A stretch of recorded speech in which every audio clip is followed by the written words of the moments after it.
Neapolitan ice cream. No. Incorrect. With a bug on it. Incorrect. Oh, Canada.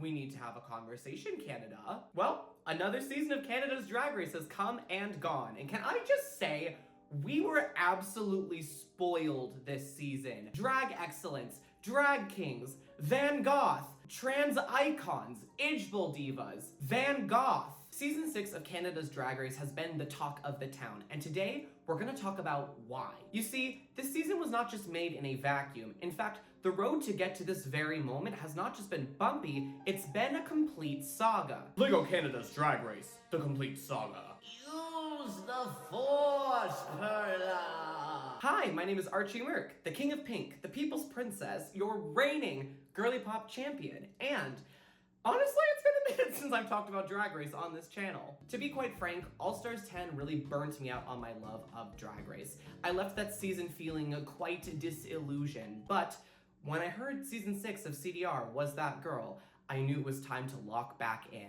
Today, we're gonna do a little bit of a review of season 6 on top of a series analysis, because I want to understand the journey that this franchise has taken and what makes it so special and unique within the Drag Race canon. I believe that CDR is not just the best English-speaking franchise, it is the best that the Drag Race canon has to offer, point blank, period. It is my favorite series. We're gonna try to cover as much as we can. The beaver, the twists, and the Jeffrey Boyer Chapman of it all. So strap in, Seattle. It's 2026 and we've never been so back. We've got some slaying to do. But before we jump in, let's set a couple ground rules. Good evening, Palm Springs. My name is Archibald Merchandise, and I'm here with the latest news. Tonight's story is going to be a doozy, featuring camp, queens, and lots of However, there will be discussions featuring transphobia, racism, and misogyny within the Drag Race fandom. Viewer discretion is advised. The broadcasters' opinions are entirely their own, and not representative of any affiliated party. While we here at AMP News do encourage engagement, we do not condone any form of online harassment or cyberbullying. Please be respectful of the broadcaster and any collaborators presented. If you disagree with what's presented, you may either discourse in the comments section respectfully or click off the video. Speaking of collaborators, we will be joined by an extra special guest this week. He's the host of Drag Duel, a Survivor superfan, and the Ariana Grande's #1 defender, Derek, the Drag Detective. Derek is a longtime friend of the channel, and we're so excited to have him on. His socials and channel will all be linked in the description below if you'd like to go and support him. Everyone say, we love you, Derek. Furthermore, we encourage all viewers who like Archie's work to like, comment, and subscribe, as well as throw some hype points this video's way. Tell us below, what is your favorite moment of Canada's Drag Race? You can also follow him on Instagram at ThatArchieMerc, Twitter at TheFairyType, and on Twitch at twitch.tv/ThatArchieMerc. All socials and Twitch are 18+. There are other ways to also financially support this project listed in the link tree below. And now that that's wrapped up, I'm gonna go cruising in the park to look for some big, fuzzy bears to warm me up, lest I die of hypothermia. Back to you in the studio. Wow, thanks, Archibald. You know, I hear the bears are absolutely feral this time of year. Hope he doesn't maul you too hard. All right, bitches, let's start with the season that you all came here for. Part 1, The Cabin. Season 6 has set a new gold standard for Canada's Drag Race. Just from a technical standpoint, everything from the editing, to the lighting, to the camera quality has vastly improved. This is easily one of the most visually appealing seasons of Drag Race to date. Starting off with the cast, we have our two main characters, Van Gogh and Ebony LaBelle. Van is the third member of the Powderpuff Girls, a Toronto-based drag family featuring previous contestants Aurora Matrix and Perla. Her presence on the season reminds me of Heather from Total Drama, in that she is a lovable villain who plays a cutthroat game and is not afraid to get messy as shit. She is one of the most talented seamstresses we've had on the show and an impeccable character. Like, every runway she has walked has been a feast for the eyes. And I love that her drag aesthetic is able to marry both edgy and glamour. Meanwhile, Ebony LaBelle is just such a captivating personality. Every single one of her confessionals had me howling. This girl has the gift of gab, as evidenced by the fact that her first win of the season was the roast challenge. What I enjoy most about her run is that typically the role of comedy queen is assigned to white queens, but yet here, Ebony LaBelle proves that anyone can have that title, as she not only just excelled in the performance and lip sync challenges, but the improv and acting challenges as well. Both LaBelle and Van act as the season's villainous protagonists, the Scissor Sisters alliance. But the hits don't just stop there. We have Saltina Shaker and Caramel, two of the most gifted and polished performers to ever grace the stage of CDR. Early outs like Hazel, Dulce, and Stardoll all had key moments that impacted the season's narrative. The pork chop queen, Paulo Perfeccion, is just... Honestly, I'm obsessed with her. Put her in the Idge Bowl Hall of Fame next to Mama Pau and Kelly Mantle. In the 2 episodes she was in, that bitch made me laugh so hard, and I cannot stop singing her Not Sorry About It Lemons verse. Like, it's so bad that it wraps around to being high concept art, like... How's this, Squidward? It's beautiful. No. Incorrect. Maya Fox has also gone rather underrated within the fandom, so let me give her some flowers. Firstly, her snatch game is hilarious. That is one funny bitch. Secondly, I love her 90s video girl references. Thirdly, it is so cool that she is the first ever Inuk queen to be cast on the show, and I hope she continues to pave the way for more indigenous representation on the show. We also have Sammy Landry, my favorite queen to come out of this cast. I knew her from her infamous TikTok in which she pretends to be a French-speaking American conservative. T'es woke, toi. Toi, t'es un woke left. Veux-tu en méprenant? Méprenant? Québec. Français. I'm obsessed with that diva. She's so funny. Mall drag is coming back in a big way, and I think a lot of people are getting tired of the polish, the custom couture, the overly expensive garments, and are craving something a bit more raw and real and down to earth and realistic. Landry is proof that you do not need a Fashion Week level runway package to be able to excel at Drag Race. She carries such a warm light on the season. I adore her trashy 2000s aesthetic. Like, that is my versus the world winner. This season also features 2 landmark castings, Velma Jones and PM. Okay, firstly, I have such a crush on PM. Like, yes, please, I would like to get into that pink and chewy. Who said that? Man, Gen AI is getting out of control these days. PM's presence breaks boundaries on the show, being one of the first ever non-binary performers to be cast on Drag Race. Their alien-esque, feral, grimy aesthetic really scratches that itch in my brain. I love drag artists that make me think. Maybe it's because their sense of humor is impeccable. Maybe it's because their runways are unconventional or out of the box. Furthermore, that bitch can dance. What an excellent performer. Velma's presence on the show is also monumental. Women continue to remain underrepresented in mainstream drag spaces, be they cis, trans, kings, queens, things, or monsters. Her presence on the show continues to prove that drag is more than a cis man doing female impersonation. In fact, she's not just a drag queen, she's a double package because she also performs as a drag king, which means Velma Jones, performing as Johnny Jones, is the first ever drag king to be cast on... That makes my heart sing. That makes me so happy. I can't even finish the sentence. I'm just so happy about that. So, from a cast standpoint, this season excels. What about the episodes themselves, Archie? Are the contents of the content good? Yes!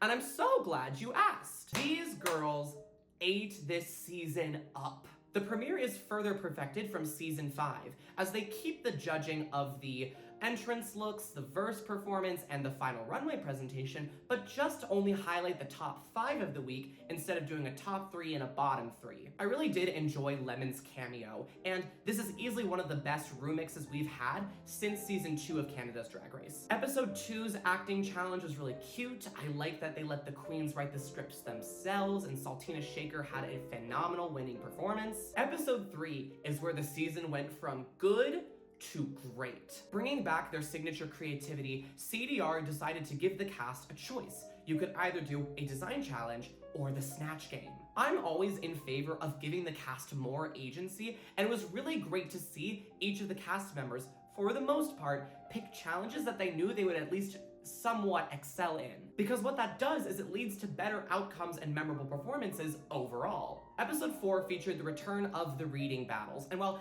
not as good as the ones from Versus the World 2, Sammy and Ebony's sets had me laughing so loud I almost got a noise complaint. Finally, episode 5 gave us the return of a classic, the daytime talk show improv challenge, and Sammy Landry made this episode her bitch.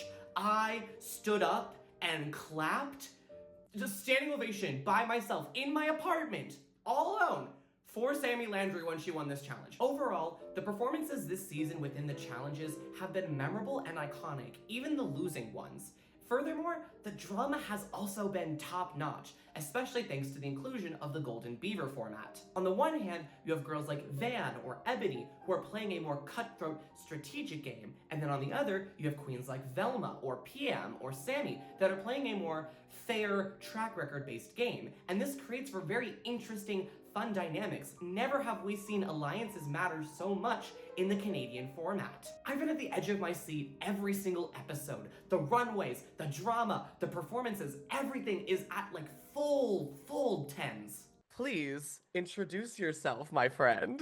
Hello, watchers of Archie Merc, icon and legend themselves. That's you, bitch. That's you. That's you, mama. I'm just a troll. Please, as if. Thank you for having me. I'm Derek. I'm the drag detective, and I like to tear apart this show from fabric seam by fabric seam and pull apart all the little intricacies. And so we're gonna do that about Canada now. What about season 6 of Canada's Drag Race is so special? What is the je ne sais quoi for you? I think it's because it is such a diverse group of people. You have Sammy Landry and you have Maya, who are from territories that are not usually represented on the show. So you have them fighting even harder because they want to rep for where they come from. Nova Scotia and New Brunswick. You have so many different types of drag. You have Velma, who's like doing king drag, and she wants to do super well because she's representing kings right now. You have PM, who's doing this like weird drag, and they really want to do well because they have to represent for that. You have like Van Goth, who does like alt drag, and she's like, well, clearly I have a big name and I'm doing alt drag and I need to represent. Like you have Ebony, who is a black trans woman, saying I need to rep for my community. You have all of these different types of people, and they all are coming in with a cause, saying I have to do well because of this. And so what you get is people fighting and doing so well in the competition. And it just led to, I think, a really diverse, cool group of people that didn't always see eye to eye, but that created the drama and the tension and the fights that really made it like fun reality TV. And then when they hit the runway, we were seeing looks we'd never seen before on Drag Race. Oh my gosh. We were getting fed in so many different ways. Absolutely. And then from the competition-wise, structure-wise, there's so much about the season that I think was perfected. What was your favorite episode of the season and why? Ooh, that's hard. Honestly, it might be the roast battles. Okay, the reading battles. I respect that. Why? I love that challenge. I think it's a fun way to kind of switch up the roast from the format that we see time and time again on US and other franchises. And I think it really showed off the talents of this group, which is their personalities. Even the little things like the small creative editing flourishes, my favorite one being the lip sync between Brooklyn and Van, and then throwing in Paula Abdul lip syncing along with them. I love that little detail. I also love the way they've been promoting the guest judges similar to the way they do on SNL on social media. This is the most fun I have had watching a season of Drag Race in a very, very long time. But to further understand what makes this season so great, we're gonna have to take a pause on season 6 and turn back the clock to summer of 2020. Yeah, I know, nobody wants to go back there. I, for one, would rather shoot a scene with a gay for pay actor than have to re-experience that year again, but here we are. Okay, so, where was I? Oh yeah, summer of 2020.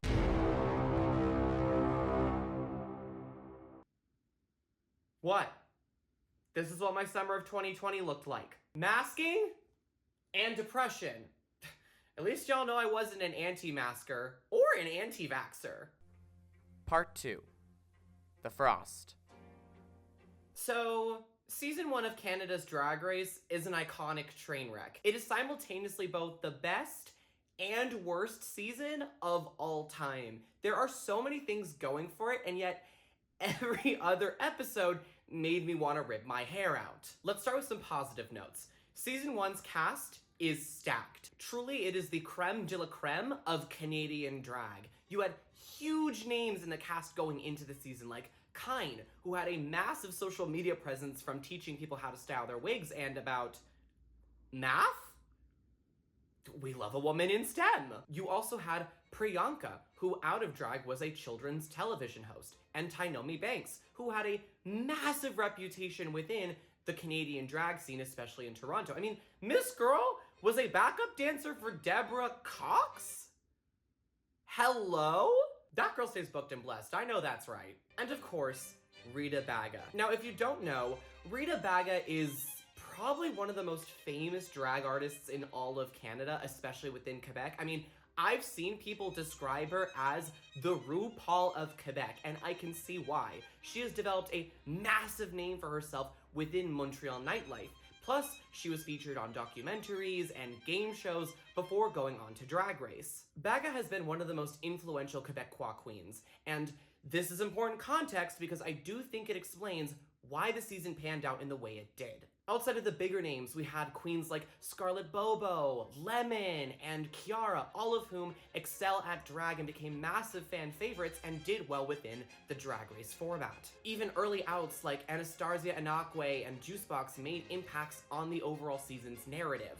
I also want to give a shout out to Ilona Verley and Boa, both of whom are just great drag artists that are made for TV. And then there was Jimbo. From the moment she walked into the workroom, I knew a star was born. That is one of my favorite drag artists of all time. Her demented, weird, campy, but also slutty sense of drag really tickles my funny bone to the point where it's so iconic now that she has become her own reference point. Anytime there is an up-and-coming drag artist with a massive titty bib and campy sense of humor, the Jimbo comparisons start. Like, she has become your favorite reference, baby. Season 1's cast is straight fire. All of them know what their branding is, how to apply it, and what their aesthetics are. And that translated into the challenges themselves, creating some of the most memorable and iconic performances of the entire Drag Race canon. Think Lemon and Priyanka's girl group verses, or Jimbo's Snatch Game. Even in challenges where the cast faltered, their fumbles are not the worst, not in the slightest. Their on-camera synergy is also amazing. The drama this season was so entertaining. There were so many great storylines. You had Priyanka as this lovable but shady narrator. Lemon was easily one of the overwhelming fan favorites. You had a storyline between Scarlett Bobo and Ilona Verley. Boa versus everyone. Lemon versus everyone. Rita Baga and Jimbo were getting into it at one point. This is just a stellar cast with stellar drag and stellar performances. This season had all the ingredients to be a 10. Cast-wise. However, the judging and production decisions were baffling. Maybe not global all-stars level, but they were insane. I have compiled a list of judging decisions that made me go, what just happened? Oh, we'll get to you, season 5. Episode 1. Anastasia Inakwe not being in the top or winning the first design challenge. Kiara not being in the top or winning. Boa being in the top. Rita Baga winning. Episode 2. Kine's bottom placement. Priyanka not winning the acting challenge. Episode 3. Lemon not being in the top or winning the girl groups. Jimbo being safe with a bottom-worthy performance. Episode 4. Jimbo's team being in the bottom. Episode 6. Jimbo not winning the advertising challenge. These are some of the most egregious examples of batshit judging on this season. Now, why did this happen? Well, my theory is that because of Baga's massive reputation outside of the show, production didn't want to necessarily tarnish her legacy, and they thought she would make a great finalist and ambassador for the brand. Hence, why a lot of the edits and her challenge wins made her feel like she was being pushed. Is this Rita's fault? Absolutely not. She did very well all season long. She did fantastic. The issue is not her performances. It's just the fact that every single time she won, save for her second win, I do think that one was deserved, she wasn't the clear best of the week. And if we've learned anything from Ginger Minj and All Stars 10, it's that nothing turns the fandom on you faster than winning a bunch of challenges without necessarily winning the audience over first. In addition to a lot of the weird judging decisions, the way the panel spoke to the cast this season was, out of pocket, to say the least. What do you think about your outfit? I like my outfit. Really? It looks like I should hang you in my Backyard and beat you with a stick. limited amount of time to these looks to our faces. I hear you, girl. Everyone gets the same amount of time. Use it better, maybe. Mama, those girls are better than I am, because I would have gone off at them at the blatant disrespect that some of those girls received. However, again, this is none of the judges' fault. I, for one, will not let the reputation of Jeffrey Boyer Chapman go tainted any longer. Get behind me, king! So, a little background. Season 1 is an anomaly within the Drag Race canon. Instead of having a drag queen hosting, each episode featured a guest host, and then the judging panel consisted of 3 Canadian celebrities: supermodel Stacey McKenzie, actor Jeffrey Boyer Chapman, and runner-up from season 11 and Miss Continental 2014, Brooklyn Heights. Chapman had already made appearances on the American franchise as a guest host, and Brooklyn had just come off her stellar run on season 11, so fans surely had some idea of what to expect from them going into this season, right? Right? Honey, you've got a big storm coming. Wrong. Throughout this season, especially the first 4 episodes, the judging choices were so odd, and many of the critiques felt mean-spirited and blatantly disrespectful. This, combined with the fact that most of us were stuck in lockdown, the mood was awful, and we didn't really have a lot of things to do at the time outside of Drag Race, created the perfect storm of vitriol, especially against Chapman. On the show... Oh! I got a package. I'm gonna go see what that package is. Let's go.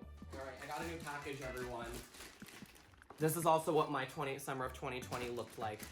Packages and things delivered to my door, and then just me hiding inside for the rest of the time. Live, laugh, lesbian. Often on the show, Chapman played up this sassy, mean gay shtick. He was often the most direct and cruel within his critiques. And fans, to this day, still hate him. I think that part of the allure of reality TV is watching people get their dreams crushed. When you look at the first huge reality TV shows that made it huge in America, Survivor and American Idol. In Survivor, people are crying as they're leaving. They're getting backstabbed and all this stuff. In American Idol, you have Simon Cowell, who is telling these people who are deluded into thinking they're good singers Absolutely. that they suck, they're terrible, my ears are bleeding. The difference between a show like American Idol and having Simon Cowell is it's very easy to say, yes, this person is a bad singer, or yes, this person is a good singer. You either can sing or you can't. But drag is so subjective that you can't have a Simon Cowell, especially from someone who doesn't do drag themselves. So having Jeffrey Boyer Chapman, who is basically being the Simon of the panel, it just comes off as mean. It comes off as just uncomfortable, because drag is so subjective that sure, Jimbo's makeup looked a little busted that episode, but I thought the gown was sickening. And when they only have 9 to 12 hours total to make this shit, of course there's going to be some issues. And so him being so nasty about it, of course, is going to come off so bad. And obviously, love Jeffrey. It's not his fault. He was there to play a role, and he clearly played his role very well, because he was hated just like Simon was. The issue still is. Oh yeah, to this day. But I think the issue is Simon, one, is white, and Jeffrey is not white. And also, everyone is agreeing with everything Simon is saying. For the most part. People are not agreeing with what Jeffrey's saying. Right, because if you look at someone like Simon, often his role is to be humbling. He's literally there to humble delusional people. People love to look at people who are so dumb or so arrogant and so out of touch with reality get their comeuppance. But I would agree. I think it definitely does come down to the fact that Simon is there to humble people because they're clearly bad at what they're doing. But Jimbo et al. Are not necessarily bad at what they're doing, and they're not being delusional about it. So when you have a producer in your ear telling you to make up shit, even if like there's literally nothing wrong with the outfit, it's just good. It's a recipe for disaster. It's literally a recipe for disaster. It's crazy. It's absolutely insane. What was eventually revealed within a September 2021 interview with Chapman for The Hollywood Reporter was that much of the attitude displayed from the judging panel, including his plastic, mean gay persona, was directed by production themselves. They literally all had earpieces in, and the producers were telling them notes and things to say. Boyer Chapman, as well as Heights and Mackenzie, was outfitted with earpieces during tapings, through which producers delivered prompts. Judges do not use earpieces on the US show. Even if we didn't have anything negative to say, you had to come up with something negative, he explains. Additionally, Chapman discusses how he was a victim of an online harassment campaign led by folks within the fandom. He was sent death threats and vile racist messages, the latter of which particularly upset him because he didn't expect to face so much anti-black racism within the queer community. Oh, and the micro and macroaggressions don't stop there, because it also happened within production itself. In that same article, Chapman alleges that a showrunner who is white told him that he was basically just a piece of man candy for the queens to drool over. He says the same showrunner explained to him that he was the sassy one on the panel. And being told that from a white person, ever, as a black person, it's like a dog whistle, he says. It's like what is said of black women and of black queer men, meaning that you're the hot-headed, opinionated one who's going to tell it like it is and not give a shit about what anyone has to say. And that is not who I am. Chapman's portrayal on Canada's Drag Race falls in line with a long history of black men in media being directed in a way that is sassy and negative to kind of emasculate them in some way. It feels like it's being done to make them be taken less seriously. Additionally, black criticality is not treated with the same level of respect that white criticality is.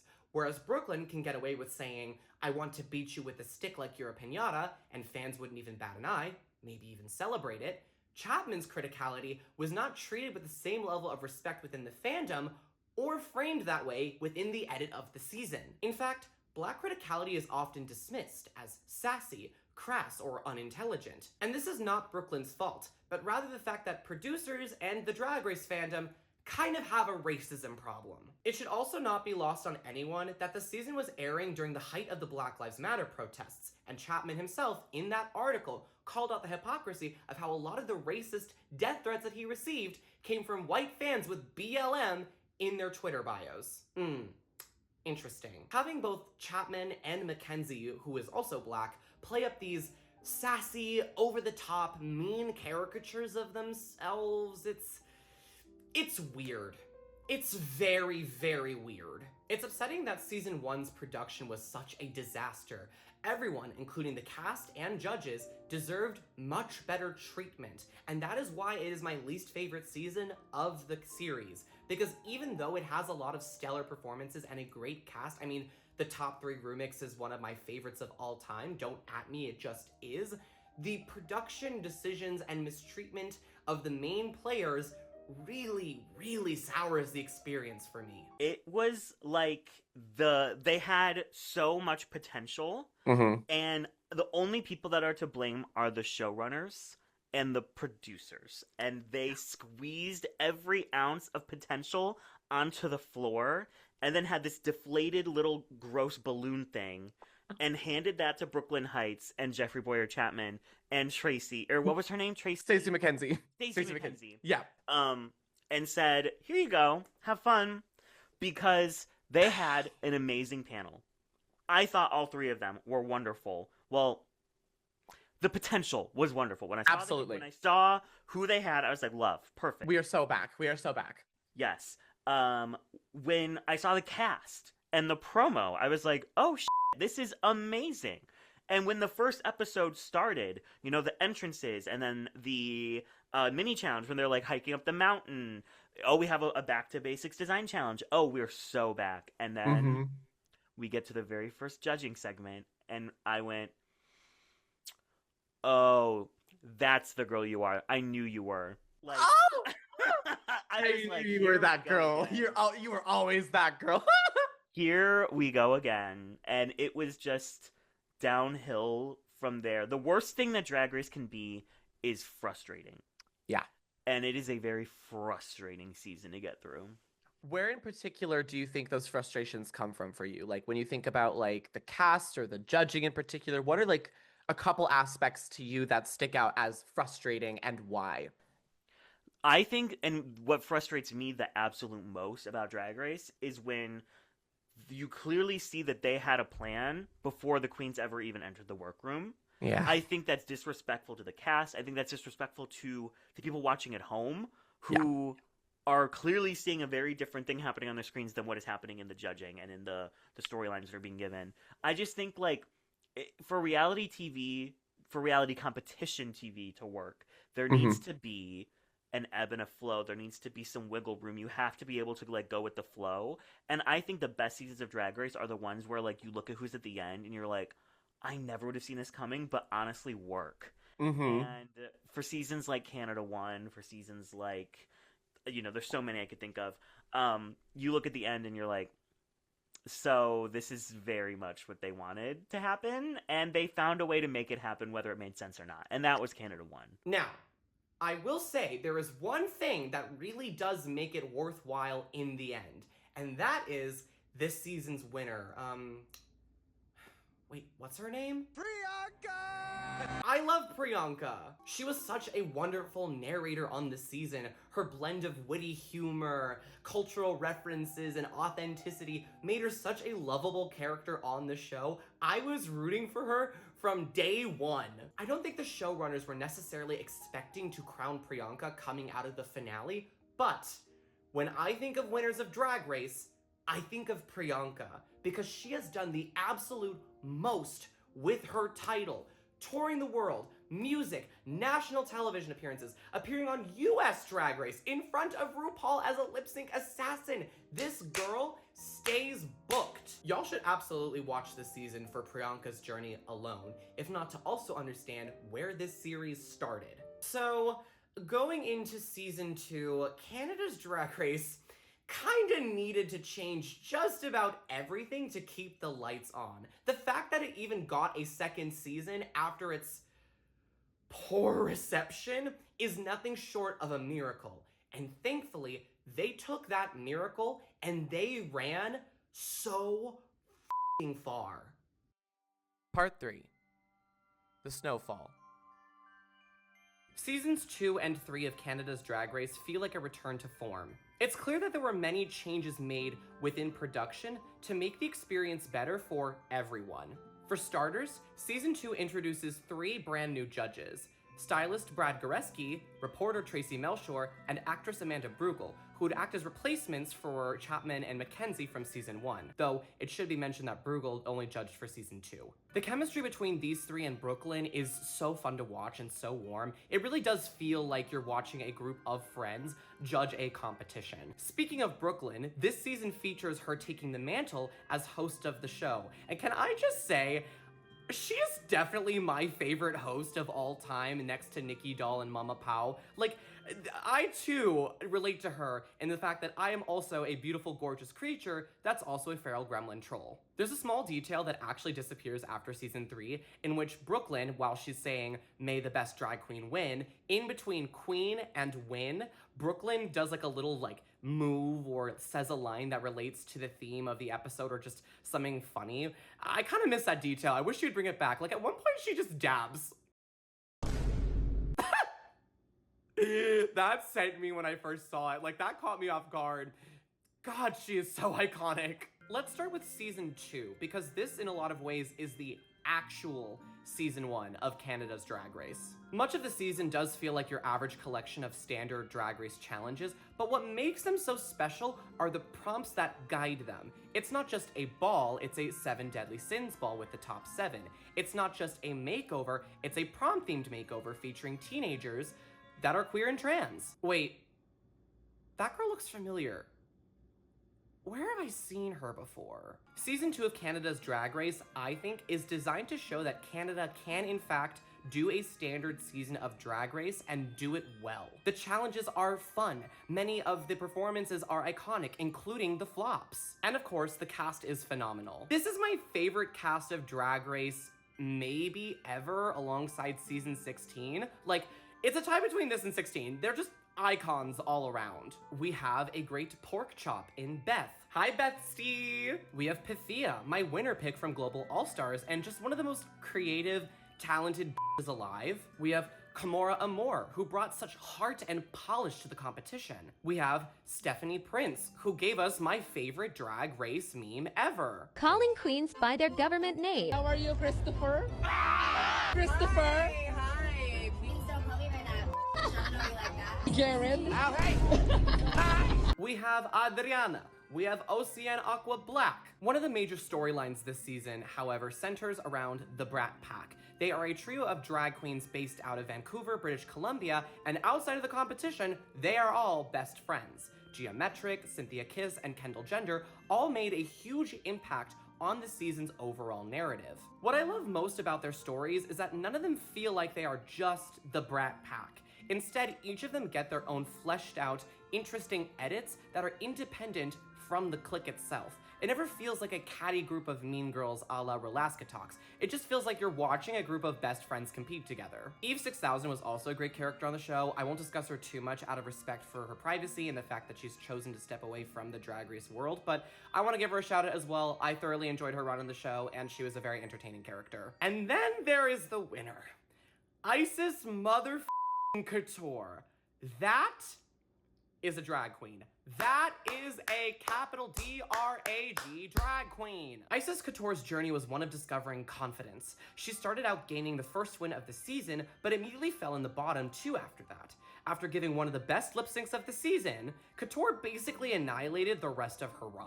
She won the ball, she easily could have won the roast had she not gone over time. She was the heart of the season for me. I think her take on drag and her ability to create such intricate, visceral art on top of being just such a wonderful, captivating personality is a gift. My favorite moments from Isis do actually come from her run on Versus the World. Whenever she'd walk the runway, and sometimes the judges would make their like little funny comments, she'd talk back to them like, she is also a beautiful creature that is also a feral gremlin. I also want to give an additional shout out to Suki Doll, who was part of my dream top 4 for Slasion Royale. Like, I'm so glad she made the finale. That is my girl. She is so cool. CDR2 is my favorite season of the franchise for a couple reasons. Its cast is phenomenal, the challenge performances were great, but the thing that really sets it apart for me is its compassion. This is modeled by two elements, the judging panel and the mirror talks. Firstly, you can really tell that the judges are present and invested in the cast. After almost every elimination, Heights et al. Made it a point to tell the eliminated queens how much they are loved and respected. The critiques felt thoughtful too. Of course, I wasn't there, so I don't know how they were experienced by the cast directly, but to me, from a viewer, they didn't feel like anything from remotely from season 1. They didn't feel grounded in any form of producer riggery or cruelty, but rather just in a genuine attempt to help the queens improve. I'm still gagged how Cynthia did not make the top for the Rusical. Like, that girl can sing. Secondly, the mirror talks felt both heartfelt and informative. One of my least favorite aspects of US Drag Race is that a lot of the more vulnerable moments tend to feel exploitative. It feels like they're milking the contestants for their trauma and pain to win an Emmy, not necessarily to flesh them out as a character or provide education and understanding. On the flip side, Canada has always done a great job balancing informative conversations about socio-political issues and the humanity of its contestants. I've never once walked away from a season of Canada's Drag Race feeling like an edit was particularly one-dimensional, including its villains. The heart of this season is beating and palpable, and I think it shows the most in one of the best episodes of the entire franchise, period, the makeover episode. Let's analyze why this is a perfect episode of Drag Race. First, the performances in the challenge were memorable across the board with an iconic winning look. Second, the emotional moments were potent. It was so special seeing young queer and trans teens being taken in and mentored by their elders. Thirdly, the lip sync between Isis and Adriana was phenomenal. Isis Couture is just, she's just the whole package, okay? Matthew Belak, I'm coming for your spot as Isis Couture's #1 fan. Canada's Drag Race Season 2 is where they planted the seed after the frost melted, but Season 3 is where that seed began to sprout. I didn't enjoy Season 3 as much. I mean, Season 2 was a tough act to follow, but what makes it engaging beyond the excellent drama and the compelling personas is the beginnings of Canada's signature creativity. The first episode featured a design challenge in which the girls had to take a streetwear runway that they wore for the mini challenge and transform that garment into a couture runway for the maxi challenge. The second design challenge gave every single queen the exact same materials, so that way no one had an inherent advantage or otherwise. And the Rusical was an entirely original concept, rather than parodying a pop culture staple like The Sound of Music. Both of these seasons feature the germination of the series' signature creativity. Additionally, Season 3 gave us incredible staples of the Drag Race canon. Its winner, Giselle Lullaby, was the first ever French-Canadian to win a season, and the Snatch Game, with a very well-executed performance. You had Kimmy Couture, the daughter of Isis Couture, a straight-up lip-sync assassin and the first ever trans woman to compete on Canada's Drag Race. The Pork Chop Queen, Halal Bay, was the first ever mustache queen to ever be cast on any season of Drag Race. Another iconic first was Shelazan LaRue, who served as the first queen to compete from Saskatchewan. I thoroughly enjoyed Vivian Vanderpuss and Irma Gerd as well. Like, they had such a lovely little friendship on the show, and I thought that was really cute. I really resonate with their drag and their artistic styles and their senses of humor, just as much as I do the runway queen of the season and one of my absolute favorites, Bombay. I fear she went a bit underrated on the season. I would have loved to see her get more praise because that woman knows how to turn a look. However, the two main characters of this season were Jada Shada Hudson and one petulant, sabotaged icon, Miss Fiercealicious. I'm obsessed with her. I'm obsessed with Miss Fiercealicious. Nobody loves her like me. Both of whom have gone on to make huge names for themselves since the show, with Miss Fiercealicious coming back to compete on the second season of Canada vs. the World, changing her status from 4th Alicious to 5th Alicious. Seems like sabotage. Feels like sabotage. If the saboteur wants to get out of my way. Truly the main character of CDR3 in the best way. I think that Canada didn't find its true identity until season 4. And I think season 2 and 3 are very by the numbers seasons of Drag Race. They play everything very safe. I would say besides the casting, because Canada's always had very, I would say, pushing boundaries in the casting in like ways that like the US wouldn't or the UK wouldn't. Besides the casting, season 2 and season 3 were very, I don't mean this in a bad way, but like basic. They're like a basic by the number season of Drag Race. Absolutely. And by doing that for 2 years, they gained back a lot of favor. And by casting some really, really sickening queens like Pythia, like Fierce, I'm trying to think of others off the top of my head, like Jada Shada Hudson. You know, Isis motherfucking Couture. Really... Yes. Isis, yes. Cynthia Kiss. Like, there's so many queens. Love her. Seasons that people just loved. And because the judging wasn't nearly as bad, and because the panel was way more respectful, and because they weren't taking any big swings, they were inoffensive? Yeah, inoffensive. They were inoffensive and basically just, like, catered to what people were needing, which was just, like, a Drag Race season. They just wanted to watch a Drag Race season. Absolutely. And not be pissed off. Canada's Drag Race truly redeemed itself in the years following its poorly received first season. While seasons 2 and 3 did not receive the same level of support from World of Wonder, I mean, season 1 was the only one to get an official pit stop, what was lacking in pomp and circumstance was made up for by creativity, great performances, and S-tier casting. And then season 4 changed the game forever. Part 4. The Avalanche. Man, I feel like a winner. Is for sure directed towards that Torgal, but the Dazzling Gleam connects to the Ndidi, and it is curtains for Llama. Archie was wearing a crown under his hat.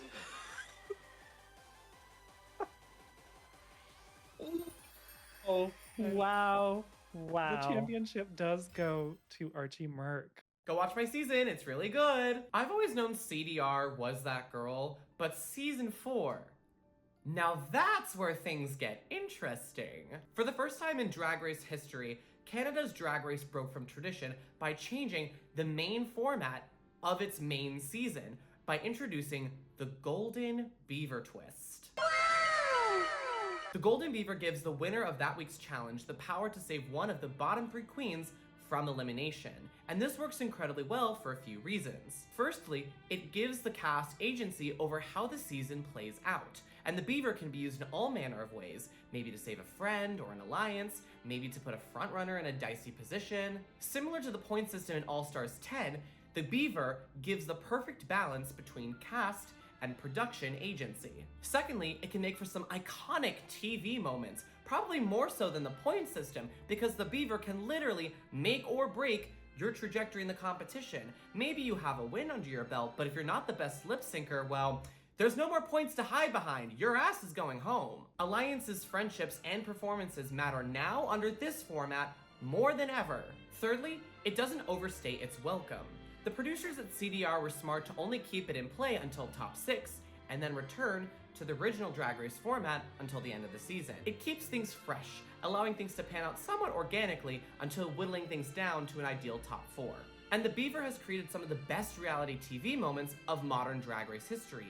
Melinda Verga versus everybody, Van Gogh's paragraph texts, Xana's power trip. Well, the Wooden Beaver is its own thing, but similar in principle.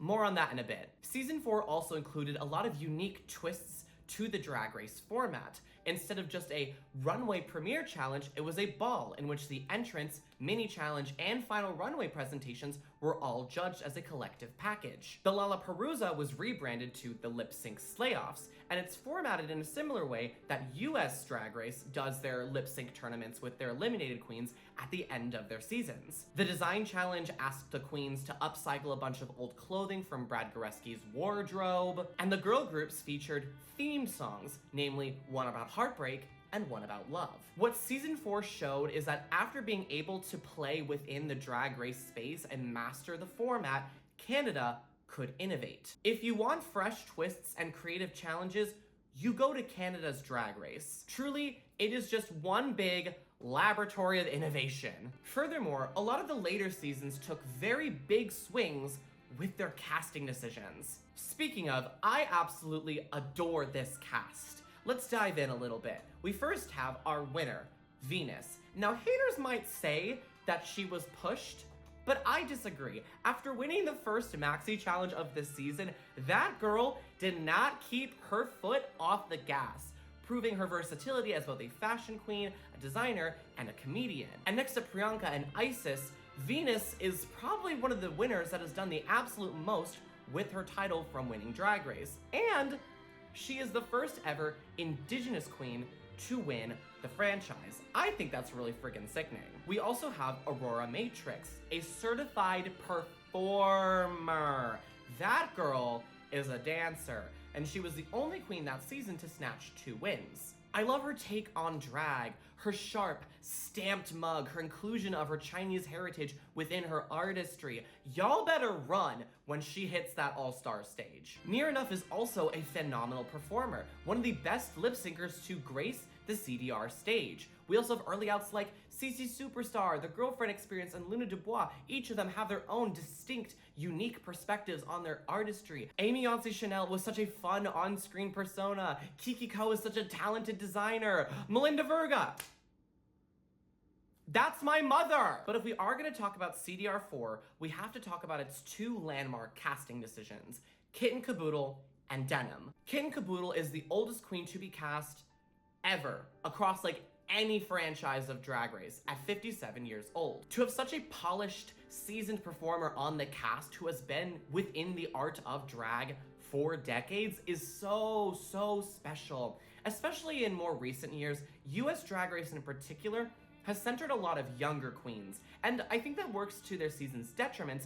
because young people in particular tend to lack perspective, especially on the art they're creating. Plus, it bridges the generational divide, allowing for viewers at home who may not know older seasoned queens what it was like to perform in drag at different periods of time. Now, Denim truly is that bitch. One of the coolest drag artists I have ever seen. Not only is she the second ever trans masculine person to be cast on the show after Gottmik, but she also made it a key point to talk about her experiences with autism on the show. Drag Race has done a much better job in recent years being more trans inclusive, but it's not done the best job of representing the perspectives of people that are neurodivergent. It was really heartwarming and comforting to see Denim get such a fleshed out, fully rounded edit and excel within the show. Like, the makeup, the fashion, the humor, give that girl her 12s.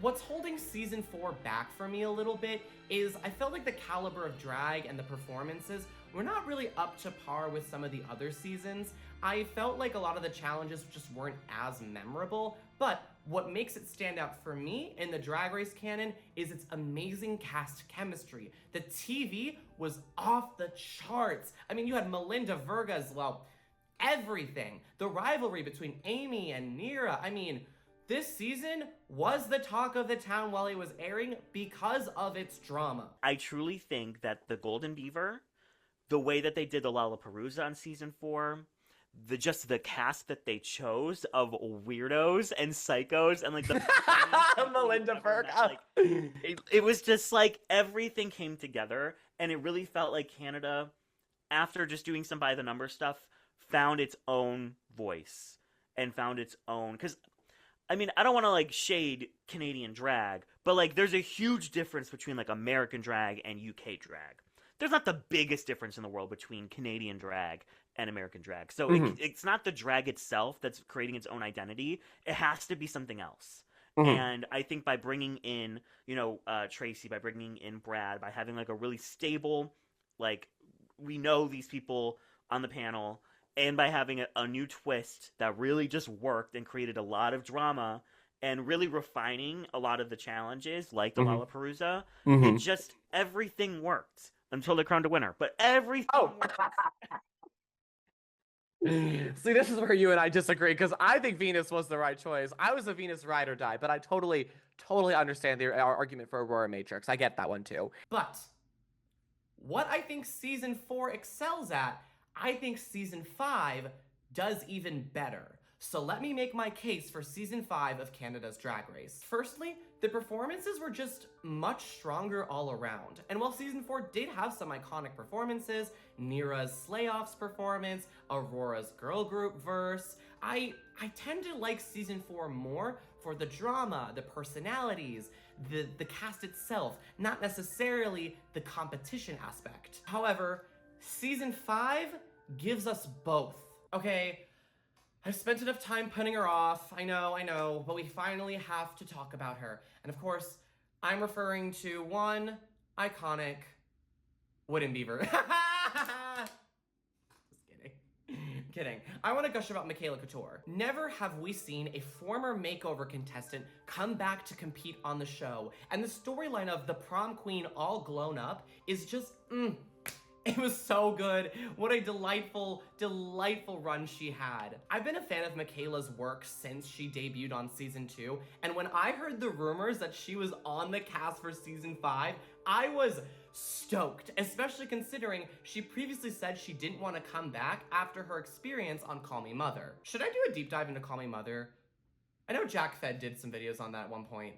Let me know if you want me to do a deep dive into Call Me Mother. To see her not only get celebrated by the judges and the cast, but to see her excel within the competition was so delightful. I loved all of her lip sync performances, her runways, her friggin' verses were legendary. Oh my goodness, like that was my winner pick from the jump. It's not just her though, the cast in general is also so iconic. We have a great first out in Terra Nova, who just came out as trans, by the way. Congrats, Terra, yay! Other early outs like Tiffany & Co. and Sanjina Debish Queen had such strong, charismatic, memorable personalities. Uma God also went a little underrated this season, similar to Bombay, but literally I love what her drag stands for. I love the way she parodies Christianity, but in such a very humorous and tender way. I love her perspective, I love her artistry, and I love her on-screen persona. We also have Jaylene Time, who I think is one of the most important casting decisions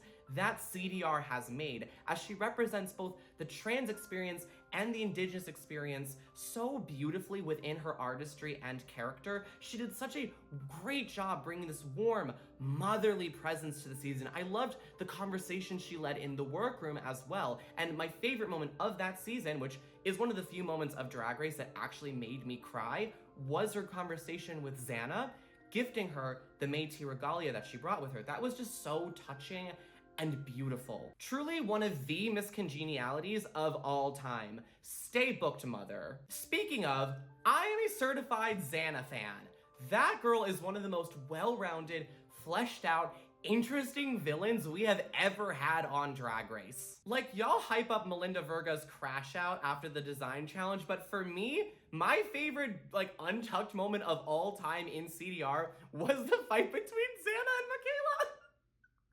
That argument had me howling. Our semi-finalist, Perla, is such a fitting entry into a category that I'm calling Club 5th Place, which has low-key become Drag Race's golden placement. I mean, you have the likes of Lucy LaDuca, Ben de la Creme, Morphine Love Dion, Lemon from the first CDR, Vanjie, and so many more. Sure, you didn't win the crown, but like, it's kind of insane how some of the most successful people to ever come from Drag Race placed 5th on their season. Anyways, hashtag Team Perla for Canada versus the world. She is one of my top 5 fashion queens to ever come out of Drag Race, period. She was the heart of season 5 for me. I felt like I got such a strong sense of who she was through her artistry, performances, and confessionals. One of the most fleshed out 3-dimensional edits I have seen in a long time. Something that also went a little underrated for her on this season was, I think her sense of humor is really funny. Like, that is a funny lady. Like Isis, Brooklyn, and myself, gorgeous creature that's also a feral gremlin troll. I would go to war for her. The other finalists had such an interesting journey as well. On the one hand, you had Helena Poison, who had a similar trajectory to Scarlett Boho in that she was very consistent throughout the entire competition, but had yet to snag a win until the semi-final episode, securing that finale spot and having her big moment. On the other hand, you have Minnie Wang, the second ever queen to go from pit crew to contestant following España's Megui Yellow. Initially, I wasn't really sure what to expect from Minnie, but especially on rewatch, I have come to adore absolutely everything about that mad woman. The runways, the references, the rippling biceps. I guess what I'm really trying to say is Minnie Wang should have won season 5. This is actually a perfect segue into the 2 things holding the season back from being my favorite season of Canada's Drag Race: the challenges and the winner storyline. And this is in no way intended to be shade towards the Virgo Queen. She is an exceptionally talented performer. I love her perspective on drag. She did very well all season long. She is great. I don't have an issue with her art or her personally. The issue is that while she started off strong, Virgo really faded into the background of the edit for me. Is that her fault?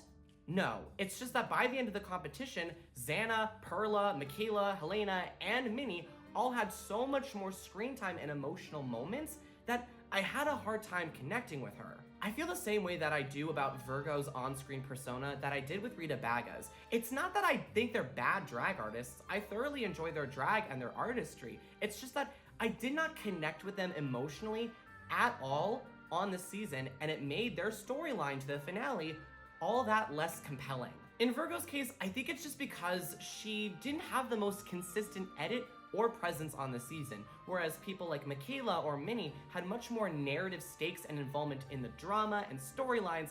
Virgo just kind of existed on the outside. I was joking, by the way, when I said Minnie Wang should have won season 5. I don't think anyone should or should not win a season of Drag Race. That's not really necessarily my thing to decide, and producers are gonna make whatever decision they want. Personally, I would have given Minnie the crown just based on her overall performance throughout the entire season, but honestly, that's just my opinion. I just wish the edit gave her more presence on the season, and I wish I connected with her character more.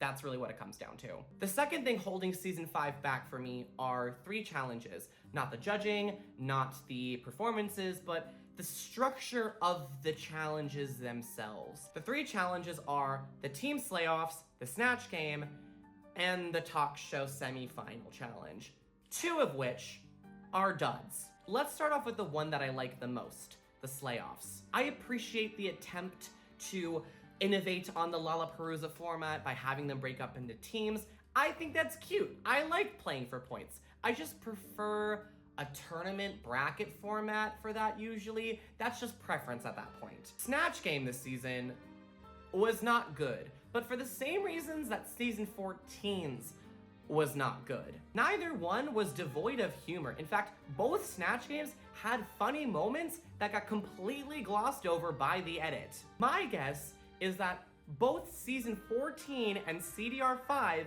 had predetermined twists and they needed to find some way to justify. In this season's case, the Wooden Beaver. This twist would see the winner of that week's episode pass the Golden Beaver along to a queen to save from elimination. And then the bottom 6 queens would pass around the beaver 2 more times, saving a total of 4 queens from elimination and having a bottom 3 lip sync for their life. Does that sound confusing? Yeah, that's because it was. And again, I appreciate this in concept, but in practice, it was so messy. It felt very forced, leading to a shitty edit of an otherwise passable Snatch Game. My least favorite challenge, though, was the "What just happened?" talk show. Basically, the cast had to sit down and model being guests on a late night talk show, volleying with the host, answering personal questions, playing little mini games. This isn't a remotely new challenge. Drag Race UK has also done this a few times. How the f do you judge this fairly? No, seriously, how the f do you judge this challenge? It's such a vague, difficult challenge to evaluate, and I think that's intentional because it's deliberately done to axe whoever they don't want in the finale from that cast. That makes me feel terrible for Helena, who honestly deserved a much better challenge to win, especially considering she excelled throughout most of the season. However, despite the misstumbles, season 5 is the season I have enjoyed watching most since season 2, you know, before season 6 came along. There's just so much talent and passion oozing from the cast. The synergy is electric. There were so many powerful, emotional moments, my favorite one again being Jaylene bestowing Métis Regalia on Xana. The drama was also just so fun this season. I love the fact that the queens had to design a garment for Brooklyn to wear. That's so cool, designing a garment for the host to wear? Hello? The way the 90s girl group episode was creatively edited was so fun. And again, themed girl groups, I love doing that. Even the team's idea for the slay-offs was cute. Performance-wise, whenever Michaela or Virgo hit the mic, I was locked in. Minnie, Perla, Helena, and Jaylene are all such gifted designers and seamstresses. I loved Perla's acting challenge, Xana's out-of-the-box snatch game. The runways were amazing. So many phenomenal lip syncs. Season 5 is that girl. Go give it a watch. What we can see from season 1 to 5 is a trajectory of improvement. After the controversy and issues plaguing its first season, the producers at CDR really took the time to master the Drag Race format before innovating with such originality. As a result, Canada's Drag Race has become one of the most unique franchises within the Drag Race canon. It truly feels like it has its own sense of identity. Like, literally, if American Drag Race gets canceled tomorrow, I am completely sure that Canada's Drag Race will do just fine. All this and more has led us back to season 6. So let's discuss the final 4 episodes, the overall impact of Canada's Drag Race, and the new crown jewel in the Drag Race canon. Part 5. The Cabin. Ugh, sorry for the wait. I just got back from shaving my model pussy. Anyways, so how's everyone feeling after the finale? I know a lot of people got a lot of opinions.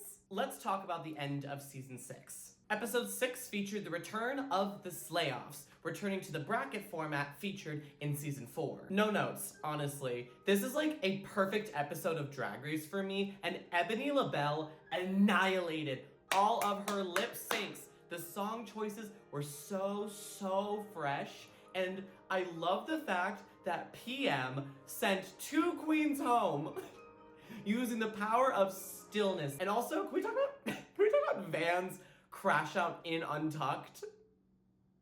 The paragraph subtitles sent me. That was insane. Episode 7 saw the top 6 designing a garment once again for Brooklyn to model on the main stage. And this episode in particular was a very lovely episode for Caramilk, who skipped the first design challenge on episode 3, and yet for a beginner, Miss Girl made such an elegant dress. This was easily her best episode of the entire season. Of course, Van Gogh winning the second design challenge also makes sense. I mean, come on. Give her a sewing challenge and she'll give you what you like. Unfortunately, this episode did also spark one of the most annoying and forced hate trains I have seen in a long time. I'm sorry, say what you will, but I think it is iconic that PM, fair and square, sent home a quarter of the cast. Stay booked, sexy icon. Episode 8 is my favorite episode of the season. However, the charisma, uniqueness, nerve, and talent test. They're testing their basically. The top 5 had to compete in a gauntlet of challenges, testing each different skill to see who's gonna make it to the finale and be part of the top 4. And what I love most of this particular challenge is that it gives all of the finalists different opportunities to shine. PM as a performer, Ebony LaBelle as an actress, Van Gogh as a seamstress, even Sammy and Caramilk, neither of whom really secured a win in the challenges, still were strong contenders, and that final lip sync was pretty friggin' good. It felt like a true test of who is the creme de la creme. And this left us with a final 4 of Sammy Landry, PM, Van Gogh, and Ebony LaBelle. Can I just say this is like one of the strongest finalist bunches we've had ever? However, I do think the finale is the one shaky episode of the season. Not bad. It's not bad by any means. It's just shaky. Let's unpack why. We need to bring back the remix or come up with an entirely new finale format. As much as I enjoy the idea of having the finalists perform individual lead singles, the execution is not really working for me, and the only ones I really remember are Venus's from season 4 and Virgo's from season 5. The rest are all kind of just meh. This season in particular, the backing track was just not my cup of tea. And if you ask me, I think they should bring back the remix entirely or come up with something new. Like, honestly, do the CUNT pageant at the very end. I think that would be a great finale challenge. As for the storyline, the central plot featured Van Gogh getting her comeuppance, as she not only got into an argument with her alliance mate, Ebony, but she was also later on confronted by Stardoll in Untucked for sabotaging her in episode 3, leading to her subsequent elimination. I love it when finales have drama. It keeps things fresh and spicy all the way to the end. Our top 2 of the season was Ebony and Van. This makes complete sense to me. They did the best throughout the entire competition. No notes on this. I also jumped out of my seat when Canada's Drag Race pulled out Super Graphic Ultra Modern Girl by Chapel Roan, Miss Ginger Hair on the Subway herself. Season 6 had budget. Okay, period. I thoroughly enjoyed the choice to have the final lip sync of the season be a more upbeat track as opposed to a ballad like they usually do on CDR. Like, especially considering both Ebony and Van are such entertaining, electric performers. Plus, they did the entire song with no cuts or confessionals in between? God, we were so spoiled this season. So really the only thing holding the episode back for me is the challenge itself. I thought it was very entertaining. I thought the ending was satisfying.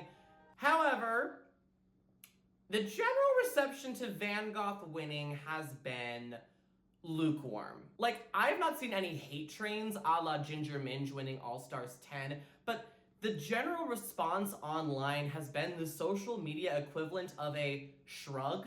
maybe even just a little bit of disappointment? I don't share those feelings. I'm personally very happy with the outcome of the season. I mean, any of them could have taken the crown and I would have been happy. But let's explore the discourse a little bit. Why do some people not care for this outcome? Well, for starters, I think it's because overall throughout the entire season, Ebony really stole the hearts of fans. She was charismatic, warm, and charming throughout the entire season. The challenges, the confessionals, like, on top of being such a versatile performer, that girl is the complete package. Even the one challenge she struggled in, designing for Brooklyn, she didn't even bomb it, not even the slightest. In contrast, Goth seemed to be a lot more polarizing among fans. Not everyone responded to her more cutthroat game and confrontational personality as positively as I did. But also, can we give her flowers for a second and just say it is so impressive that she is the first girl to ever win 4 challenges on a main season of Drag Race. Like, that is undeniably talent. That is so cool. Icon shit for real. But a lot of people counter this track record by saying that 3 out of her 4 wins were design challenges, and her other win for the first verse challenge was heavily contested online. If you threw her in a sewing challenge, she was going to be the undisputed win no matter what. But in every single other challenge, she didn't even place in the top, and some people use that as justification to disprove her win. To be clear, I do not agree with this. I think it's kind of a dumb argument and disrespectful to her and her artistry, but this is what I have observed online. I really do think a huge reason why people don't respond as well to a winner of Drag Race is not necessarily because of the queens, but the producers and editors not doing a very good job of selling the queen to the cast through the edit, confessionals, and performances in the challenge. I absolutely do think she deserves that title. In fact, I think she's gonna do such cool, exciting things with her reign, especially representing for people with HIV. Like, dude, I am very excited to see all the cool things she does with her reign. Also, side note, I've seen some people online sarcastically say, Congrats on winning Project Runway Canada. but honestly, put her on that too. I want to see her win that next. And to any of the girls feeling frustrated about Ebony's loss, I feel you. It's very frustrating to see yet another trans woman of color miss out on the crown. And if this does happen again, I think as a fan base, we need to call out that pattern more vocally.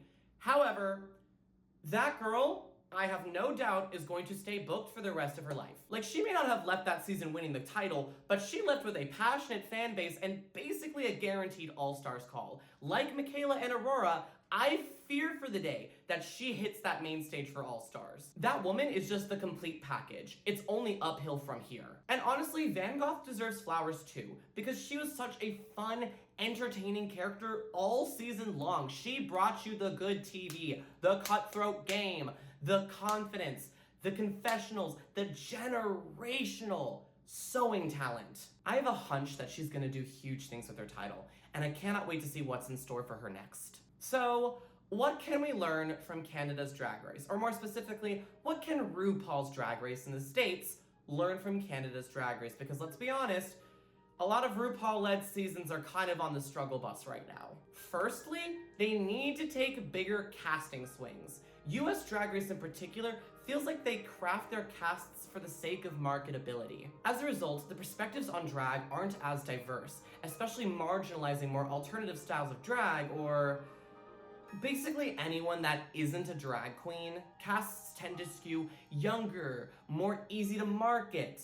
In contrast, Canada's Drag Race tends to create a diverse pool of talent with varying perspectives on the art form. From this season alone, you had a cis woman that performed as a queen and king, a trans woman from a small town, a mustached, non-binary alien, and a goth glamour seamstress, and more. Previous seasons have also casted older queens or trans-masculine people. The diversity in perspective can lead to some very interesting dynamics and unique combinations of artistry and humor that I just don't think US seasons are really even remotely capable of reaching yet. Secondly, we need them to break from tradition.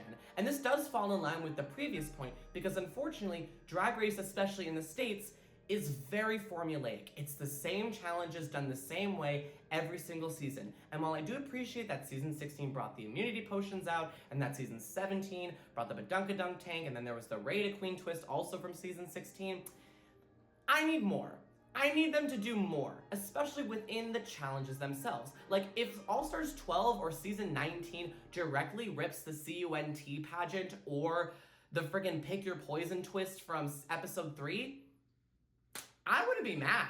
Thirdly, they need to do better at highlighting alumni. One of my favorite aspects about Canada's Drag Race is that previous contestants have been judges on the season. Priyanka on Canada vs. the World, Isis Couture on this season, Jimbo on Season 3. It's always nice to see bigger names come back, don't get me wrong, but it would be even better to see those bigger names like friggin' Trixie Mattel or Simone on the judging panel with RuPaul, Sasha Colby? Hello? That would be so sickening. The one time RuPaul let another drag queen on that judging panel was during UK4, and that episode, she was out sick and Michelle replaced her. Interesting. What I've loved most about revisiting Canada's Drag Race is falling back in love with the art form of drag itself. It's important to remember that drag is so much more than what's presented on RuPaul's Drag Race, but Canada's Drag Race has done a great job of representing the diverse range of perspectives within the art. When I see artists like Velma or PM or Kitten Caboodle or Denim or Pythia, I am reminded and I feel so much more comforted that people are aware that the art form goes beyond just female impersonation and spans so many decades. And now that all is said and done, I do think Season 6 is my favorite season of Canada's Drag Race. Congratulations to our cast, especially our reigning queen Van Gogh. Long may the villain reign. I'm so excited to see what she does with her reign, as well as the rest of the cast and all of the amazing, cool things that they do. What can you say to folks at home who are not sold on Canada's Drag Race? Give us the sales pitch. Give us the sales pitch. Season 6.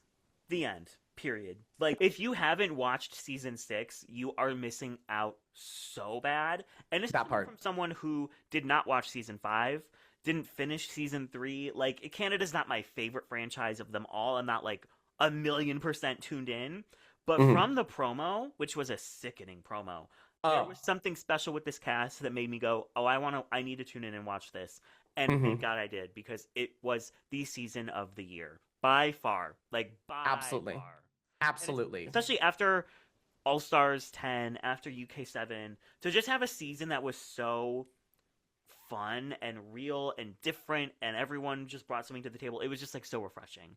So, thank you to Brooklyn Heights. Thank you to the producers. Literally, shout out to the girls. Everything. It is everything I've wanted from Drag Race Canada and more, and I cannot wait to see the different ways they continue to innovate and do more. Rapid fire questions before we wrap up. Ready? I'm down. All right. If you could pick one queen from the cast to be stranded on an island with, who would you choose? Velma Jones. Season 6. Velma Jones? I feel like her brain is so kooky. I just want to, like, pick her brain for hours. Period. If you could pick one song to lip sync from this entire season, who would you choose? Which song? Probably Super Graphical Toronto Girl. Period. I already. I wouldn't Period. a new song. I love this. If Snatch Game or Design? Snatch Game. Which character? I want to do Gordon Ramsay, but I want to do him right. Anitra Shade. Anitra Shade. Crazy. And last but certainly not least, of the top 4, who are you sending to All Stars immediately? I think I want to send Sammy. I think that Ebony has nothing more to show. She showed every single thing that she had already. Sammy, I think there's even more for her to do and to grow and to show with her drag. So I think that she would be the one I would call back immediately.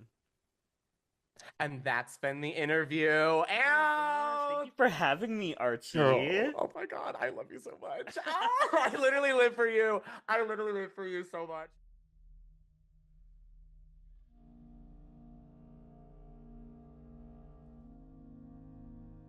This right here is my favorite moment of Drag Race ever. Brooklyn getting out of her chair and going on stage to comfort Stardoll after her elimination. We've never, ever seen this before, but even now, months later, it sits with me. I think it's because, to me, this very moment symbolizes the heart baked into Canada's Drag Race. It's not often you get to see such a moment of warm, earnest humanity on Drag Race, especially from the hosts. From Kimora Amour's Ugliest Sin runway, to the prom makeover episode, to the way Isis was lifted up by her castmates after quitting Canada vs. the World, I will always remember CDR for its heart. And to me, that is what sets it head and shoulders above the rest. This series is the ultimate comeback kid. While other series may be struggling or be always up and down, Canada's Drag Race has been on a constant, steady upward trajectory since season 2, and it's really only up from here. They take big swings, cast unique, interesting artists, and put their heart forward as they put so much care into the finished product. I'm so excited for the future of this series, and truly, the sky is the limit, because now that there's rumors of a Canada All-Stars finally happening, who knows what ways the Queens of the North will take over the world. Thank you to every single queen, crew member, and production person at CDR for creating this wonderful series. You should all be so proud of what you have created, because truly, the way it has taken a life of its own, it's fresh, it's innovative, it's kind, it's interesting, it's engaging, it's the gold standard, the ultimate comeback kid. In the end, I'll leave you all with this. RuPaul's Drag Race done fucked up drag, and Canada's Drag Race is the antidote. Okay, bye!